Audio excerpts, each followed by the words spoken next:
দলিল এবং খতিয়ান ছাড়াও সম্পত্তির 100% বৈধ মালিকানা প্রমাণ করতে পারবেন, 100% বৈধ মালিক হতে পারবেন শুধুমাত্র একটি প্রমাণ থাকলেই। অনেকেই প্রশ্ন করছেন যে দলিল যার জমি তার, রেকর্ড যার জমি তার, এত কথা শুনে আসছি, কিন্তু দলিল রেকর্ড ছাড়াও জমির বৈধ মালিক হওয়া যায় এটা তো বুঝতে পারলাম না। আসলে দলিল এবং রেকর্ড সকল সময় জরুরি না। অনেক সময় দেখা যায় আপনার পৈতৃক সূত্রে যে সম্পত্তি পাওয়ার কথা সেই সম্পত্তি অন্য কোথাও বিক্রি হয়ে গিয়েছে। এখন যার কাছে বিক্রি হলো তার দলিল রয়েছে, তার রেকর্ড রয়েছে। এখন আপনার বাবার সম্পত্তি আপনার বাবার কথা ছিল, কিন্তু তাদের দলিল রয়েছে, রেকর্ড রয়েছে। তার মানে কি আপনি ওই সম্পত্তি পাবেন না? যেহেতু আপনার নামে রেকর্ড নেই, আপনার নামে দলিলও নেই, তাহলে ওই সম্পত্তিকে হারাতে হবে না। এক্ষেত্রে এই ধরনের সম্পত্তি একটিমাত্র প্রমাণ থাকলে কিন্তু পাওয়া সম্ভব। কিভাবে?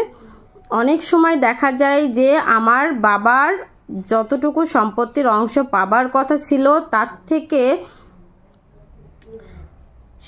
কম সম্পত্তির অংশ আমার বাবা ভোগ দখলে রয়েছে।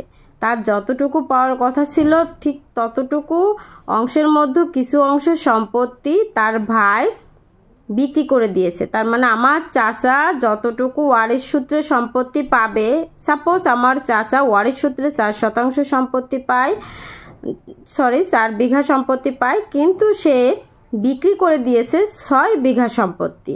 তার মানে আমার বাবার 2 বিঘা সম্পত্তিও আমার চাচা তার সন্তানকে হেবা দলিল করে দিয়েছে বা অন্য কোথাও বিক্রি করে দিয়েছে। তাহলে এই যে আমার চাচা তার অংশের অতিরিক্ত অংশ বিক্রি করে দিল, এই সম্পত্তিটাও কিন্তু আমার দলিল এবং রেকর্ড ছাড়াও, আমার নামে নামজারি খতিয়ান ছাড়াও আমি কিন্তু ফিরে পাবো, উদ্ধার করতে পারবো। এর জন্য আমার প্রমাণ লাগবে হচ্ছে ওয়ারিশান সনদপত্র। এই ওয়ারিশান সনদপত্র সংগ্রহ করে আমাকে দেওয়ানি আদালতে বাটোয়ারা মামলা দায়ের করতে হবে।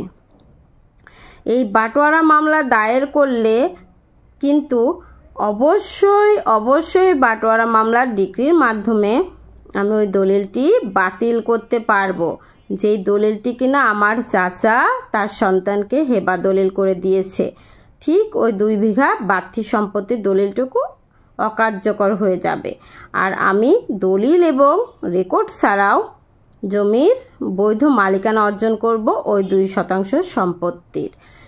শুধু মালিকানায় অর্জন করব না, নিজে নামজারি করতে পারবো, নিজের নামে খাজনা খারিজ করতে পারবো। সুতরাং অবশ্যই আমাদের এটা মাথায় রাখতে হবে, যখন কোনো ওয়ারিশ বাকি কোনো ওয়ারিশকে প্রতারণা করে বা ঠকিয়ে তার অংশটুকু অন্য কোথাও বিক্রি করে দেবে, তখন কিন্তু ওই যার অংশটুকু বিক্রি করলো, যাকে প্রতারণা করলো, সে চাইলেই বাটোয়ারা মামলা দায়েরের মাধ্যমে ওই দলিলটি বাতিল করে দিতে পারবে। ইভেন যদি রেকর্ডও হয়, নামজারি খতিয়ানও হয়, সেটাও বাতিল করতে পারবে। শুধুমাত্র দেওয়ানি আদালতের জন্য মামলা দায়ের করতে হবে। করার পর এই দলিলটি অকার্যকর হলে তখন ওই ব্যক্তি তার নামে খাজনা খারিজ করে শান্তিপূর্ণভাবে ভোগ দখলে থাকতে পারবে। আমরা কিন্তু এই বিষয়টা অনেকেই জানি না। অনেকেই মনে করি যে আমার বাবার সম্পত্তি কম, এটাই হয়তো আমার মেনে নিতে হবে, কারণ এই সম্পত্তি বেচা বিক্রি হয়ে গেছে, সম্পত্তি নেই, হাত বদল হয়ে গেছে, আমি কিভাবে পাবো? আসলে নিজের অধিকার নিজেকে আদায় করে নিতে হয়, কেউ সহজে দিতে চায় না, এটাই দুনিয়ার নিয়ম। এই জন্যই না আদালত ব্যবস্থা, এই জন্যই সালিশের ব্যবস্থা, এই জন্যই এত কিছু। আমি ঢাকা জজ কোর্টের একজন আইনজীবী, নিয়মিত প্র্যাকটিস করছি। যারা আমার সঙ্গে সাক্ষাৎ করতে চাচ্ছেন তারা স্ক্রিনে দেওয়া নাম্বারে আমার সঙ্গে যোগাযোগ করবেন। ভালো থাকবেন। আসসালামু আলাইকুম।